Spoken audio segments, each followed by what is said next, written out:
سنن مؤکدہ کی عظیم فضیلت جو احادیث میں بیان کی گئی ہے وہ اس طریقے سے کہ سنن مؤکدہ کی پابندی پر احادیث شریفہ میں بڑی فضیلت وارد ہوئی ہے۔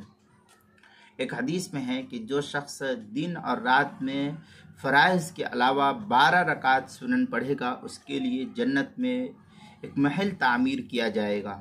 حضرت ام حبیبہ رضی اللہ تعالیٰ عنہ کی روایت میں نبی اکرم صلی اللہ علیہ وسلم کا یہ ارشاد نقل کیا گیا ہے کہ ما من عبد مسلم یصلی للہ کل یوم 12 رکعتا تطوعا غیر فریضۃ الا بنى اللہ له بیتا فی الجنہ او الا بنی له بیت فی الجنہ۔ یہ روایت مسلم شریف پہلی جلد صفحہ 251 المتجر رابح فی العمل الصالح اس کے صفحہ 90 پہ اس کو نقل کیا ہے۔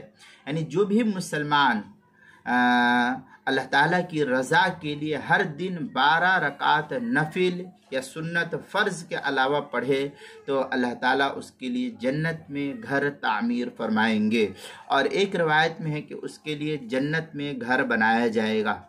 اب اس طریقے سے ہمیں یہ معلوم ہوا کہ سنن اور نوافل کا خود بھی اہتمام کرنا چاہیے فرائض کے علاوہ۔ چنانچہ یہ بحث جو ہے کتاب المسائل کی پہلی جلد صفحہ 482 پر اس کو نقل کی گئی ہے۔